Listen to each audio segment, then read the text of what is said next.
Good afternoon and welcome to another edition of Faith, Family, and Political Affairs.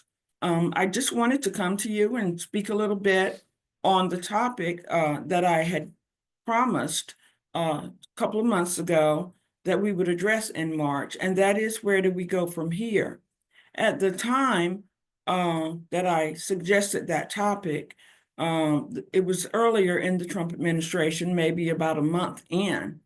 And many people were feeling put upon by some of the new initiatives, the deportation efforts, the sudden and just widespread attack on diversity, equity, and inclusion programs. And now this move, it feels, against the veterans, and also against Medicaid and Medicare. Oh, and also Social Security. So it just seems to be an expanded on the social programs that many everyday working Americans depend on. And so I just wanted to just hit the highlights and talk about a little bit of that on this edition. I have to first apologize because I had intended to have speakers, but I have some things going on in my family right now that has not allowed me to organize some of that. But I did not want to postpone again because it's the second postponement. And so I wanted to move forward with at least to let you know some of the ideas that I've been speaking with others about in terms of where do we go from here.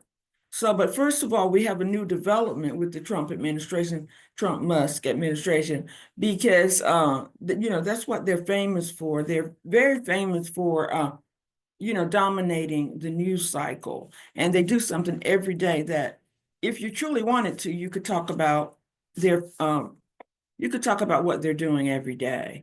I try very hard to tune them out a lot of times, but sometimes when they touch upon things that really do affect everyday people, I just feel like I need to get in and on the behalf of faith, family, and political affairs and just say some things on that. But first of all, we have to talk about these leaks. You've heard about the text that some of the guys, I'm just going to call them, there was one woman involved, Tulsi Gabbard, I believe.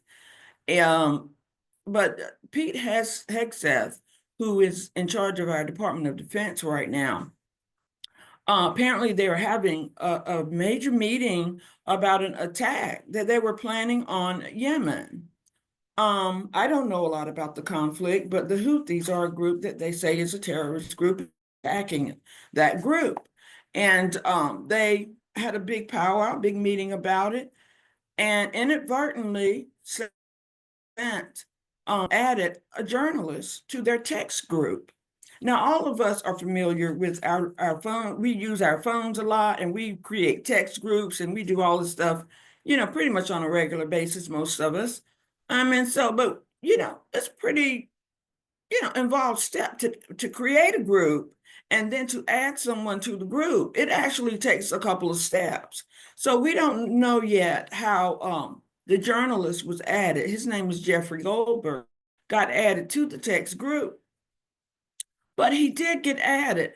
And to his dismay, when he saw the request to be added to the group, he was like, sure, I'll be added. And so in the next maybe few minutes or whatever, he says he's sitting in the parking lot somewhere on the weekend, and he gets a text, several texts about an attack, a military attack on Yemen. And apparently, all the details about it, like what time it's gonna, who are the targets, how long it's expected to go on, all of these details about a military operation. Okay, so he's just thinking, can't be, this looks like top secret stuff. So he's like, this can't be real. Lo and behold, in the next couple of hours or whatever, the attack actually happens on Yemen. And he's like, well, that's what that text was about. So this is real.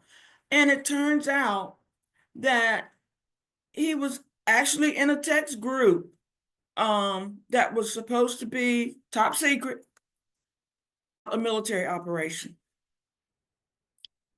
So he's a journalist, an ethical one, praise the Lord, who did not print everything that was shared with him in that text. Um, but he did share it with the rest of the media. And of course, since then, I think this happened maybe a day or two ago, but since then, Pete Hegseth, who's very controversial even when he was being confirmed, okay? That's all I'm going to say. Um, but just Google his name. I always tell you, just check me out, check out what I say. But go back and Google the confirmation hearings for Pete Hegseth.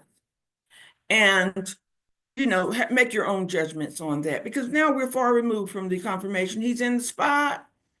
We can talk all along, all that we want to about whether or not he's qualified. I call them all DEI hires because they came in attacking diversity, equity, and inclusion. They came in attacking any inclusion of African Americans, the inclusion of women. He's on the record as saying he doesn't think that women should be in the military anyway, but that's a whole nother conversation. Um, but about this series of texts, he has since denied it. He has attacked the journalists, of course, like they always do. They always say media is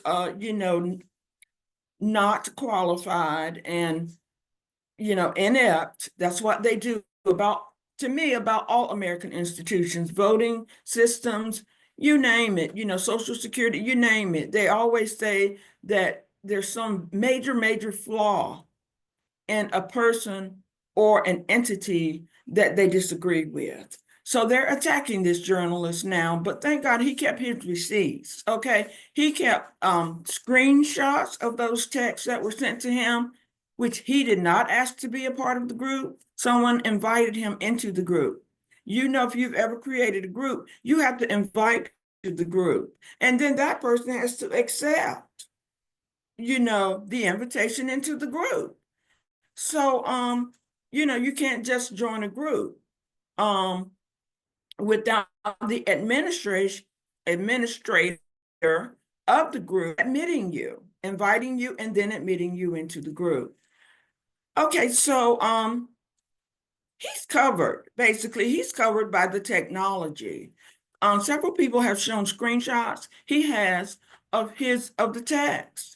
And right in there, it shows that Mike Walls, who is in the administration with some title, that he may or may not be qualified to hold. But anyway, this is the person who invited Jeffrey Goldberg to join this group chat. And since then, Pete Hegseth has said, it was not about war plans. He's denied it because they're really good at telling you that the sky is not blue. They're very good at that. And they will stick to it when everybody else knows the sky is blue. They will stick to their position. They will call everybody else a liar. They will discredit your name, drag you through the mud, insisting that the sky is green. That's what they do. They're very good at that in this administration. So that's what they're doing now. They're trying to drag this journalist through the mud. If you will visit my Facebook page or my Instagram page, you will see some of the facts about this gentleman's background. He has worked at several of the larger papers, including the Washington Post. I think he's worked at the New Yorker. He has served in the military in Israel. He just has an incredible background. So he knows something about military service, and he's a journalist, a veteran journalist, and he's written on war politics for years. So he's not, some fly-by-night person. His title is editor-in-chief for the Atlantic magazine, a magazine that won a Pulitzer after he took the magazine over. Okay, so he's not just any old journalist. Despite what you might hear about him in the coming days, months, and weeks, because this administration is never, ever wrong. They never, ever apologize. They never, ever admit that, hey, they are now in the process of dragging Jeffrey Goldberg through the mud. And it is my hope that other journalists, mainstream and independent journalists, will stand up and support this man and not allow this administration to demean his character and to diminish his journalistic accomplishments. Because if you've ever been on the other end of that kind of thing, there is almost nothing you can do when people are in positions of power and positions of authority beyond what yours is. You just do the lies that they tell on you and hope that your name and your reputation will survive the attacks. So I am hoping and praying, because I do believe in prayer. I am hoping and praying that the other people in the media will not allow them to do this to this man who was invited into this chat group and did not ask to be invited in. But this controversy, no doubt, will continue for at least a few weeks. And because many people in the Congress are asking for an investigation into how this happened, why it happened, and how it can ever be prevented from happening again. Of course, our president has said, like he always does in the face of controversy, I know nothing about it. I just knew nothing about it. I only know what they tell me. And as far as I know, the attack was a success, and the journalist is just he's not reputable anyway. That's been the response, of the president. Um, you know, of vain ignorance, pretend he didn't know anything about it, and then to trash the person who they want to blame for whatever it is that they get wrong. So hopefully in the coming weeks or months, the Congress will figure out, the Republicans control both houses, but maybe the Congress will figure out that there needs to be an investigation of this. Now, currently, there are some hearings being held. I don't know if there's any kind of, nobody can be charged with anything, for this serious breach. You're out, this is the strongest, most respected military in the world. And to have your special operations leaked like this, it's just unheard of. It's unheard of. But I get so tired of saying that about this administration, because they're doing a lot of stuff that's just not heard of. Okay. But they make our military, that is respected and revered and feared around the world, making us look like Keystone cops. Like you can't even get your private meeting. You can't even keep that secret. To leak it to a journalist, and a journalist a few years in the business would have run with that. You could build a whole career on something like that. It's someone likened it to Watergate and saying that it's like if Woodward and Bernstein, the two reporters who broke the fact that Nixon had gotten some people to break into the Democratic offices back in the day. Google Watergate if you don't not familiar with that. Some people liken this, it's like Woodward and Bernstein, were sent the word that they were going to break into, Watergate. So, this journalist didn't ask for any of this. And, we'll pay attention in the coming weeks to what happens to the journalist? What happens to Hexeth and those people who were in that group? Mike Walls, there are several. Tulsi Gabbard, I think, was in the group, in the group chat, and the Vice President of the United States, who you can never find anywhere that you expect him to be, was actually in this chat group, JD Vance. So just be paying attention to that story. That has nothing to do with where we go from now, the topic, but in a way it does. Because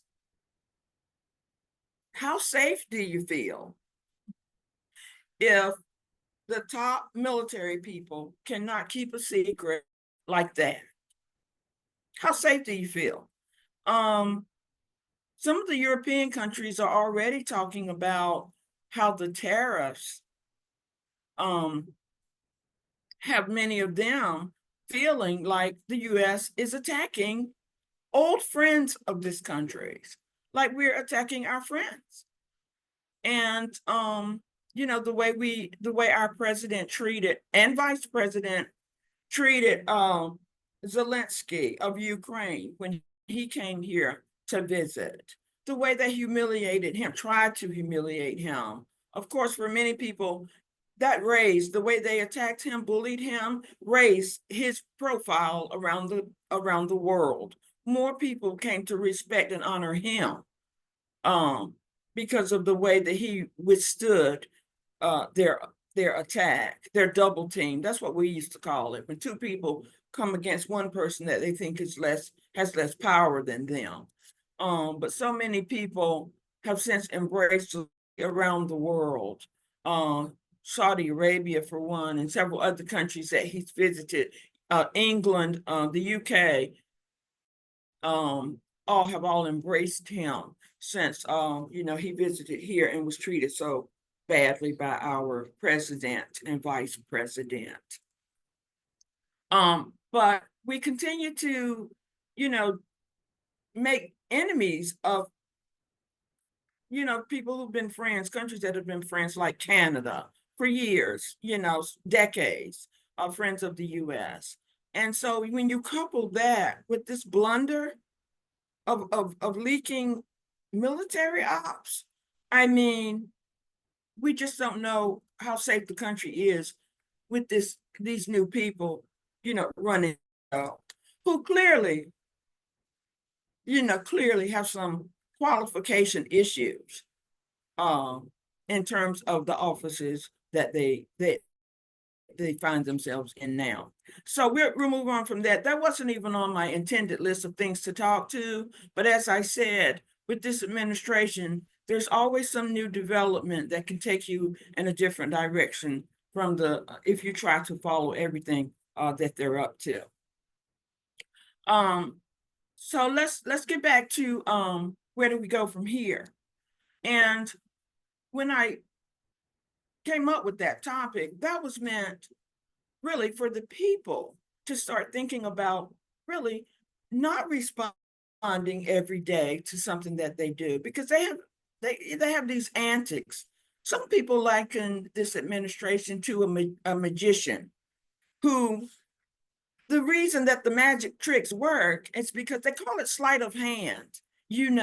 They are doing something in front of your face, but really the real deal is being done behind your back. Okay, while you're watching what's being done in your face, they're doing the major deed your back.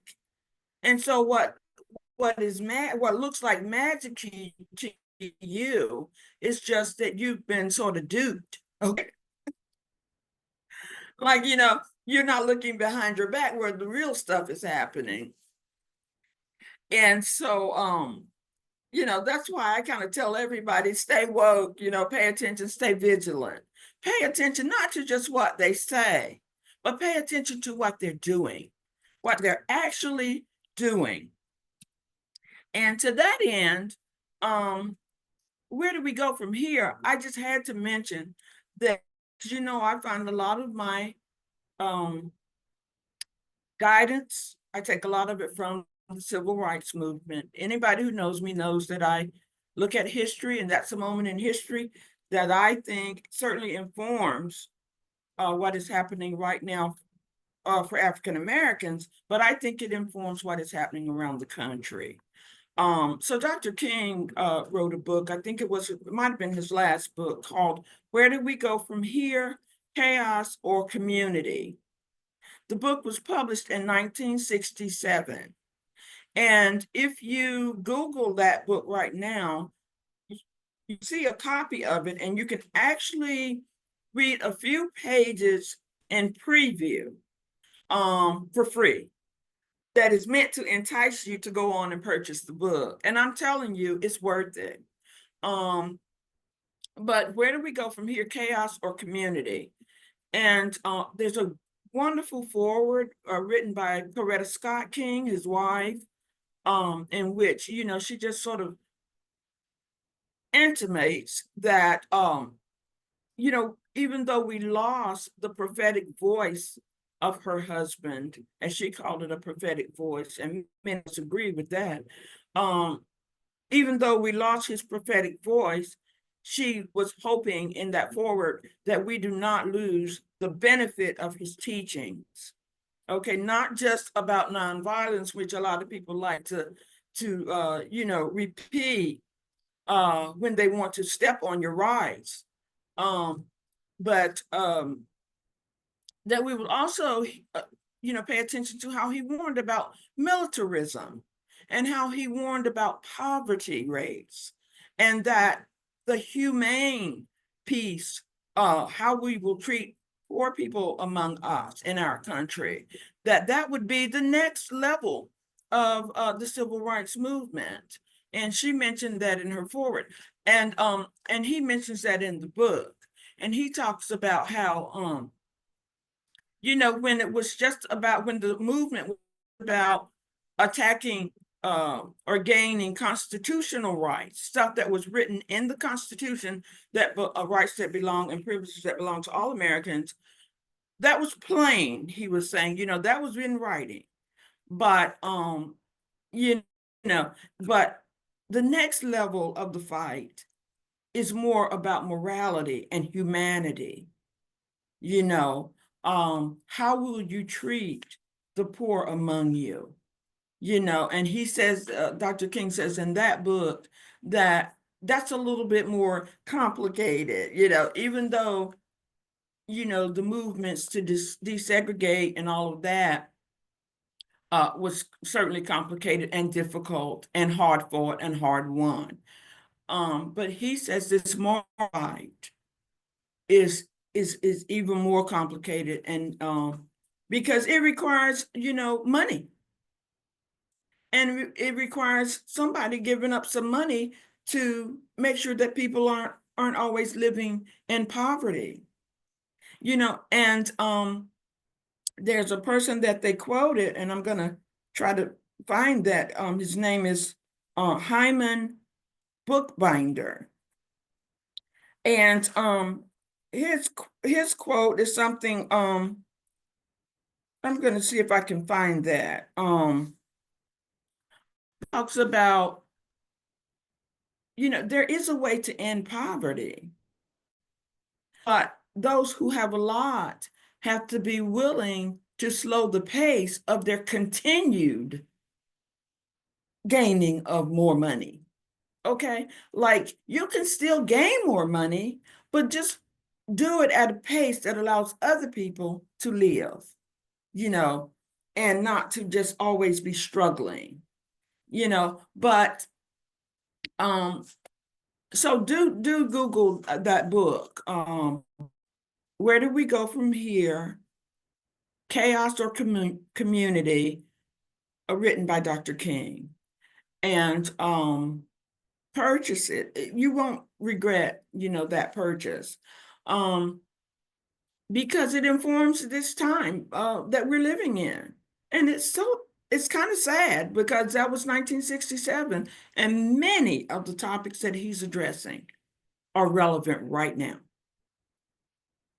which is a great segue into my next topic. And that is, what do you think about Representative Al Green? Standing up and waving his cane at Mr. Donald Trump. And as he addressed the joint session of Congress, they're not even calling it a State of the Union address. So we don't even know. That was just something that he made up, I guess, that he wanted to do, Trump. But I don't. You have to be kind of like not paying attention if you haven't heard about this. But during that speech, Representative Green, Al Green, who is out of Texas,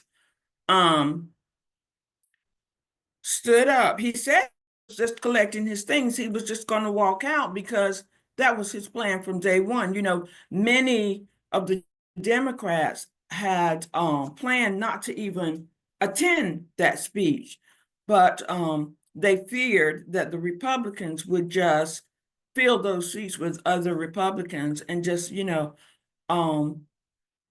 move forward without them. And then many of them felt like, hey, these are our seats. We're elected to these seats. We have every right to be here.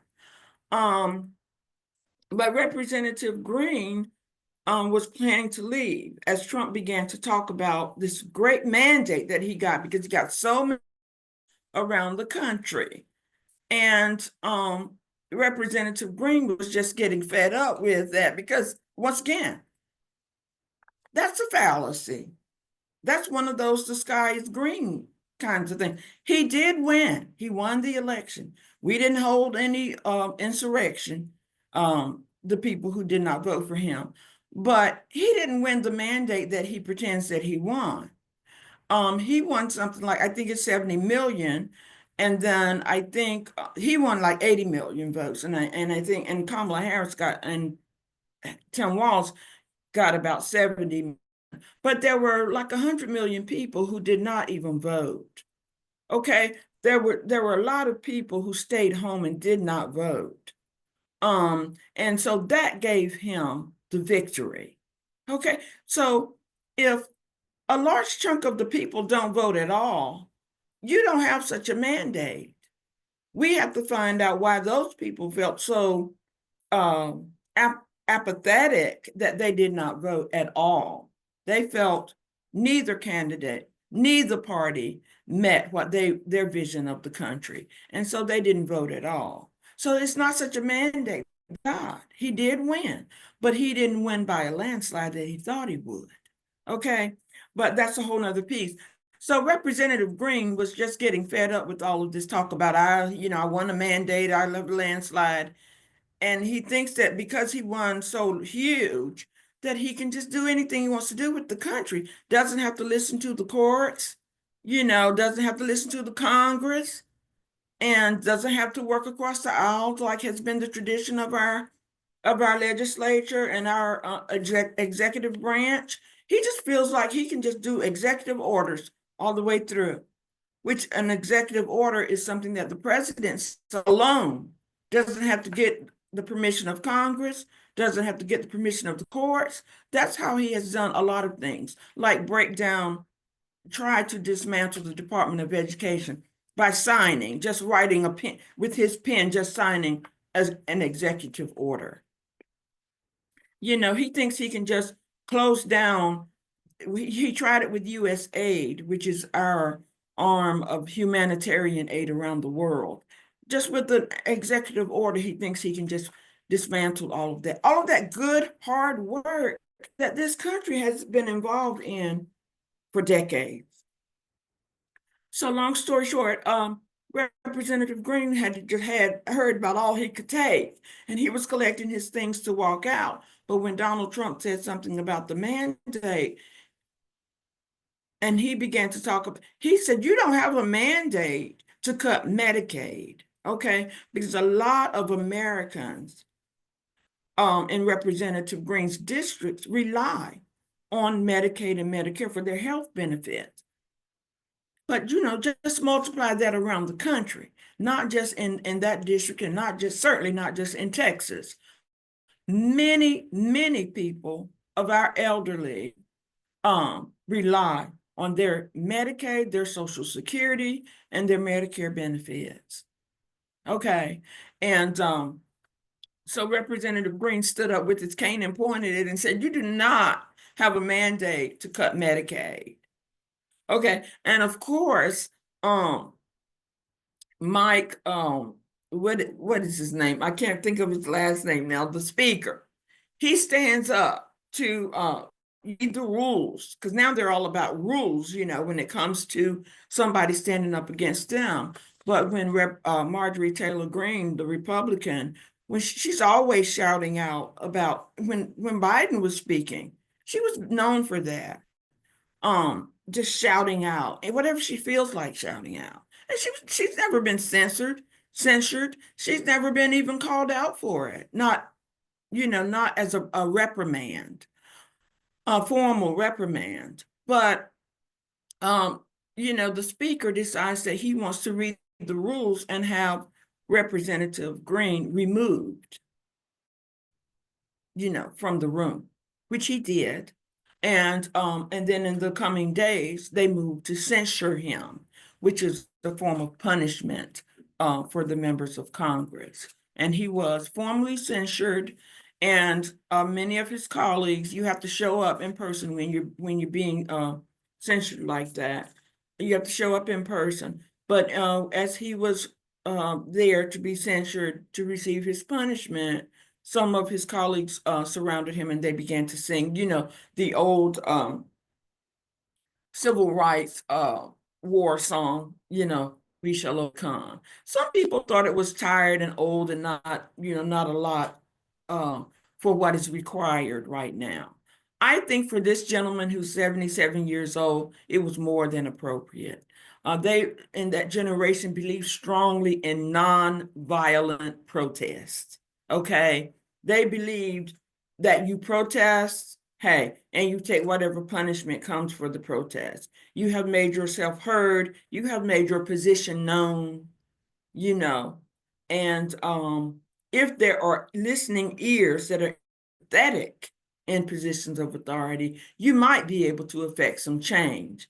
But we know that with the Trump administration, they're hardly ever listening to anybody but themselves. That's in my humble opinion. But so Representative Green walked on out and was escorted out and has taken his punishment. He's been censured. And of course, it moves on out of the news cycle. But I still pay attention to what he says and what he does, because I thought that was an honorable moment. And he paid homage to the civil rights tradition that he came out of. And so just wanted to mention him. And let's just talk for a minute about the Medicaid, Medicare cuts that led him to stand up. Now that conversation has really yielded a broader discussion about Social Security. And around the country now, we're seeing people showing up at town halls of these Republican lawmakers, and people are saying, because farms are losing funding, farmers have nowhere to sell their crops because they cut off U.S. aid, and this is resonating with a lot of people. And Representative Green is not alone in his opposition to these positions. The Postal Service is now under attack by this administration. It appears that they would like to privatize a lot of the government agencies. And the problem with that is, particularly for something like the post office that goes into all the rural areas, okay? And the stamps cost the same in a rural area that's difficult to get to, like they cost the same in an inner city or an urban area that's easy to get to, okay? That's because it's a public service, it's a public thing. But once you privatize it and you give it over to these wealthy, greedy people, they'll run up the cost, and they'll say, well, if they want it, they'll have to pay for it. You know, some services our country provides because we all pay into the pot. Whenever you get a job, you sign up to get those taxes out of your paycheck. I did it the whole time I was working, and it's a part of our American way. So all of that goes into the public pot, so that when we get older, we have something to rely on, our Social Security monies. We know it's not a whole lot, but we say, hey, we all put in it so we all can get a little something out of it on the back end of our lives.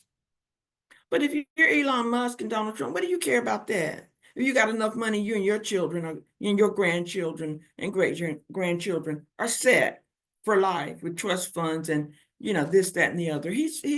Musk is billed as the richest man in the world. It's not something that I care about, so I don't know. But I hear that title bandied about for him. What does he know about people who are waiting for a Social Security check to pay their bills? What does he know? But the thing is, you don't have to know about it, care about it. I don't want to get on that soapbox again, but that's been the American tradition.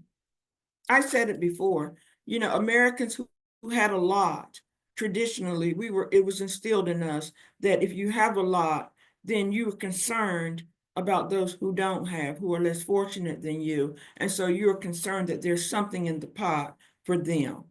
And this group of leaders, oligarchs, they're called, don't seem to have that level of empathy.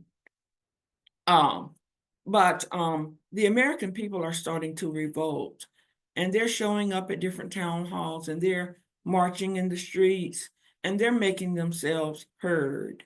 And of course, we have these elections coming up in a couple of years, and some of these people are going to probably lose their seats because of the way they're treating people right now. I expect that to happen, and I would be surprised, if it does not happen. So I'm going to move on from that. But the Democrat, it has led, what Representative Green did, and some of the other Democrats said in the speech, they stayed for the speech as he was ushered out, but it led to a major discussion. Are the Democrats doing enough? Are the Democrats doing enough to, to fight back against this administration who seems to be attacking regular people every day and assaulting the programs that people live by and people trust, So that discussion has gotten to be very interesting. Are the Democrats doing enough? I don't like to weigh in on that because I don't think it all falls in the lap of the Democrats. I really don't. I think the people who voted for this administration have to take a good long look in the mirror. If you voted for this administration, you're getting what you voted for. That Project 2025, I wrote about it a lot on my page. Some of my people were just tired of me just putting that on the page all the time. And I highlighted different segments. They said in Project 2025 in November, that's been out there. That whole, booklet has been out there forever. 900 pages plus, about what they're doing. And honestly, they're doing all of it. It's like a playbook. And even though Donald Trump, once again, the sky is green, said, oh, I don't know it, when he was asked during the campaign about Project 2025, never heard of it. Oh, he had never heard of it. And I don't know what they're talking about. And from day one, when he pardoned the insurrectionists, okay, that's a whole nother conversation also.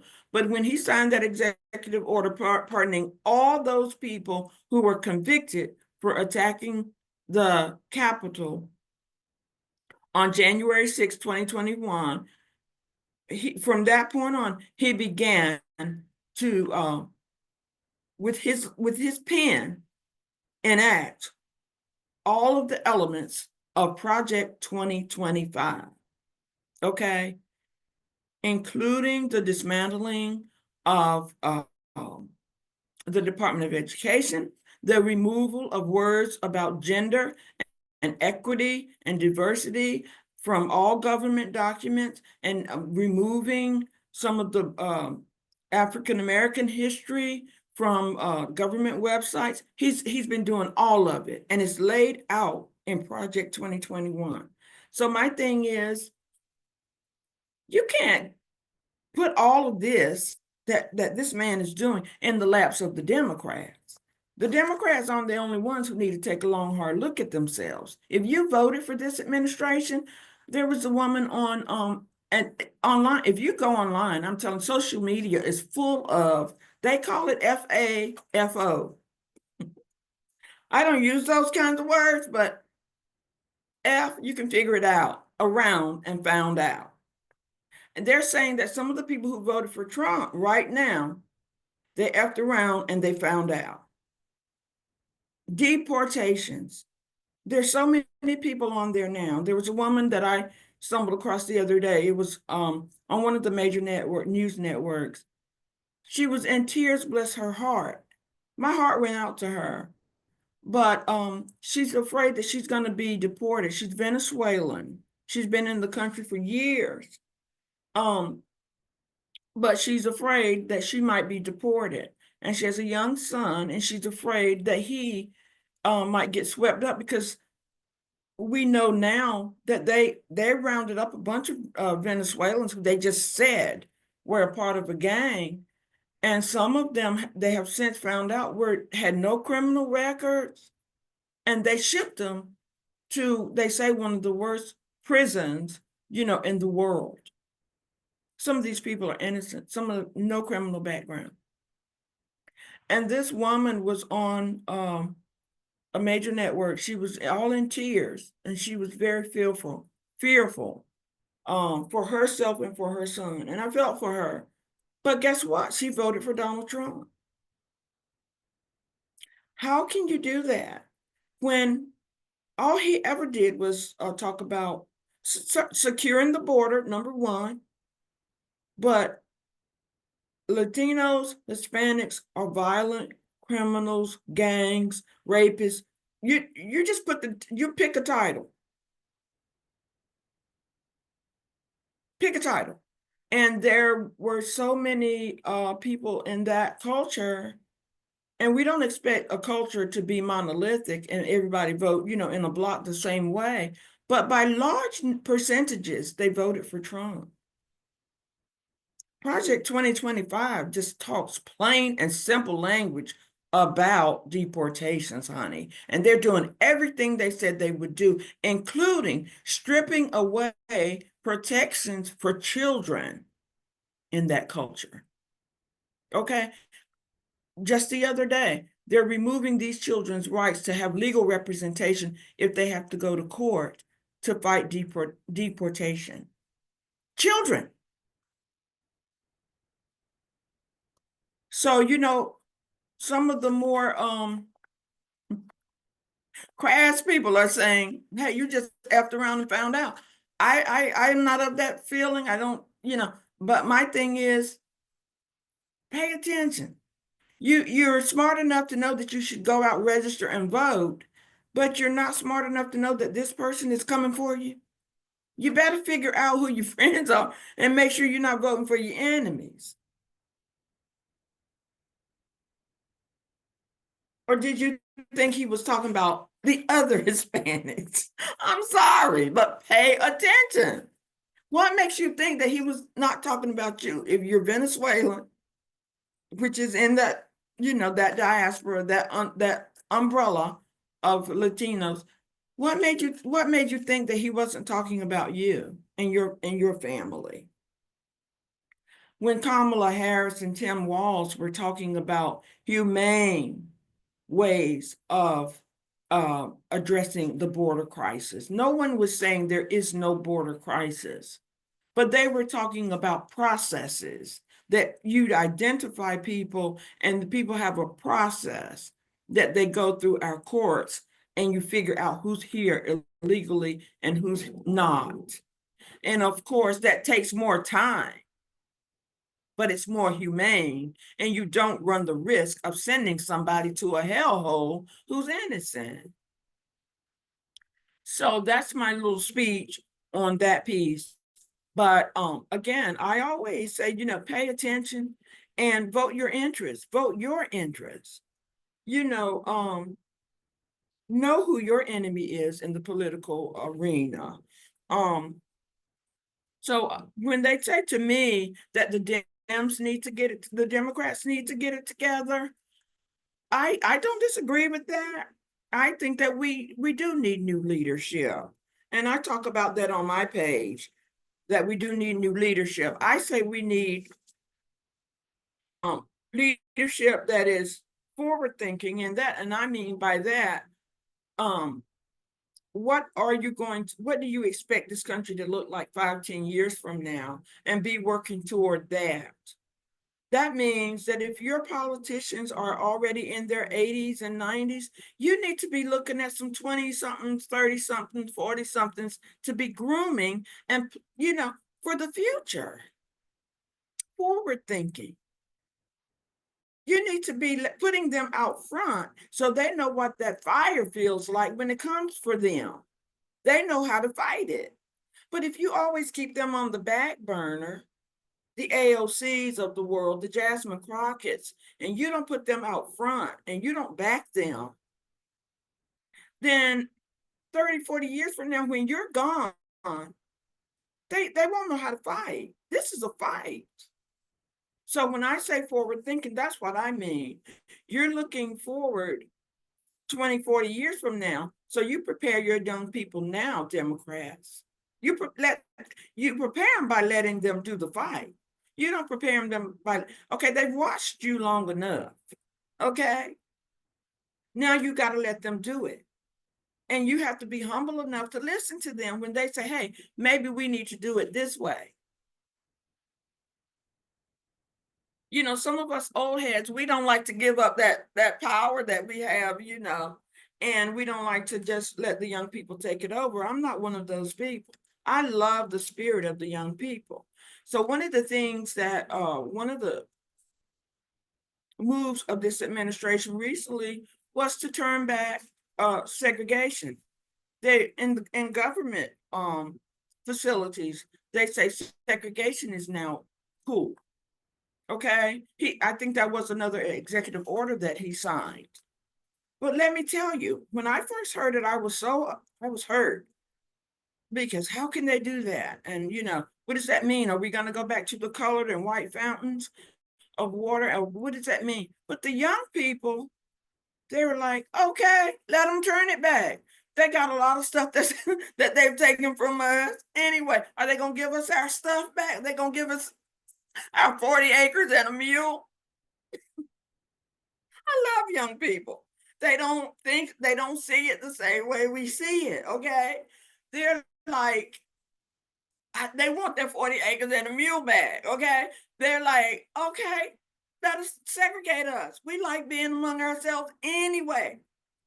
We like our music, we like our food.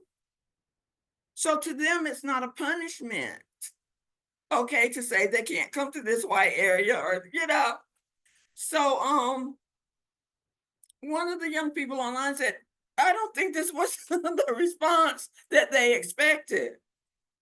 Okay, they're not worried about it the way we used to sweat it. Okay. That there's a certain pride that they have in African American culture unto itself. Okay. And they say, so long as you start paying us for the parts that we bring to the culture.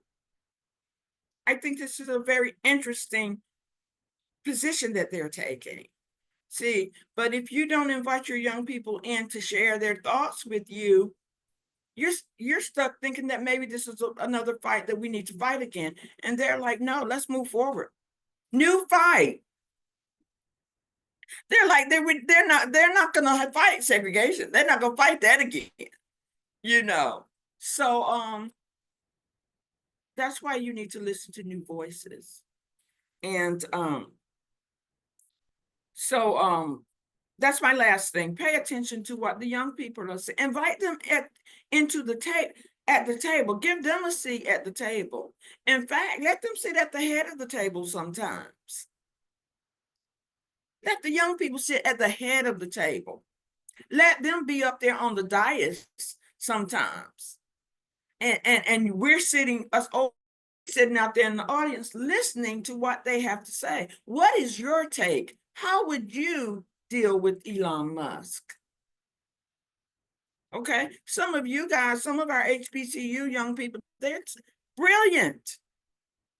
Engineers, doctors, lawyers, you know, let them have a think tank. What are you guys, how should we handle these people? You may be surprised they have a whole different way of coming at it that will work. If you just ask them and invite them to the table, invite them to sit at the head of the table, invite them to be the talkers, the speakers, and we be the listeners, and see if we don't come up with some different solutions. That's one of my points that I'm going to leave with. Where do we go from here? That was one of them. Listen to the young people. Invite them to the table. That was one of my points on how do we move forward. Listen to the young people. They have a whole different way of thinking, a whole different way of doing things. And you get to hear some new music. They're great on that as well. Teach Black history. That's my next point. And how do we move forward? We need to figure out how we're going to teach Black history in the African American community. We need to stop leaving that up to the larger community to figure out. They should never have control over whether or not we teach our history to our children first, but to anybody else who wants to learn it. We should be in control of that. And I'm going to do a little self-promotion here because I do have a virtual Black history course online available right now. It's not free. It's $50. And you get about 60 hours of learning. Some of it is written, some of it is music, some of it is dance. It's a diversified approach to African American history. But if you're interested in it for your school, your church, your sorority, your fraternity, I am available to teach it to you, and to certainly, or to sell it to you, because it is for sale, for you to teach it yourself, in your own spaces, and there is a tutorial that comes with it. It's called Looking Back, Moving Forward. The history of Africans in America. So if you're interested in that and you want a new modernized way of teaching Black history, I have that for you. And I've incorporated some of the new music. I've incorporated some of the new movies. So be in touch with me, and on Facebook or on Instagram, inbox me, and I will certainly get the details to you on about how to take that course. But that's the other thing. We have to figure out how to teach our own history. So that if Donald Trump is able to remove our history from all the classrooms in the country, which I don't think he will be able to do, but just in case he is, we will be able to teach our own history. So that's one. That's number two. And the other thing is run for office in your community.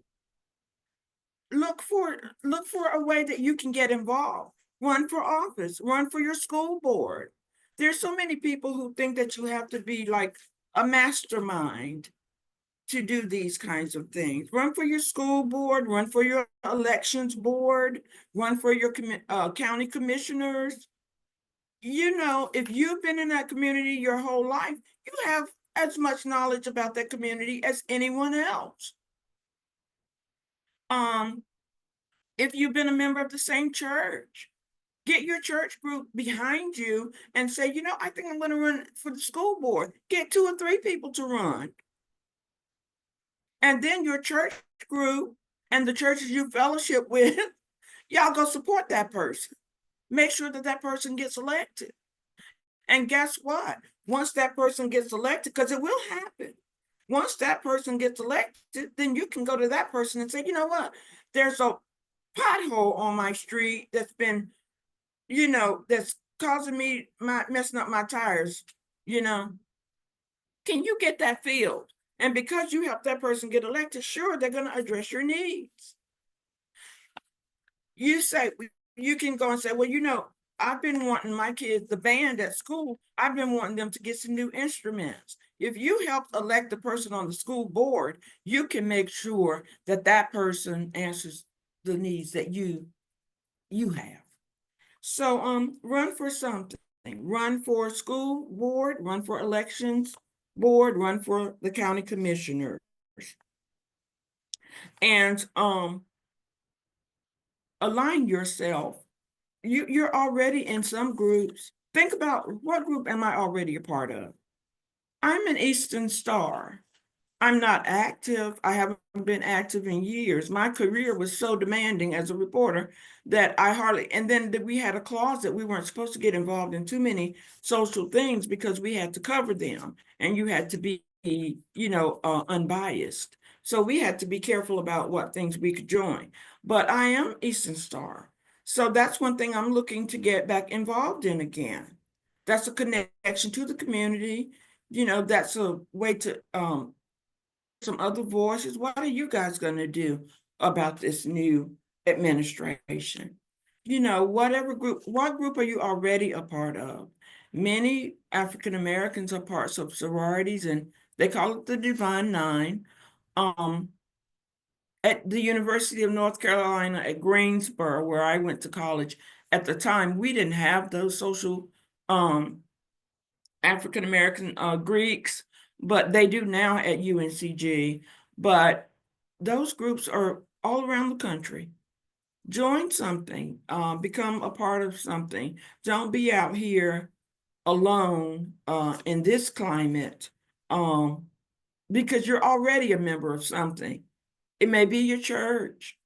Maybe there's an arm of your church that's doing, some political activity, even if it's only to inform yourselves, keep yourselves informed. So those are just some of my, how do we move forward? Where do we go from here?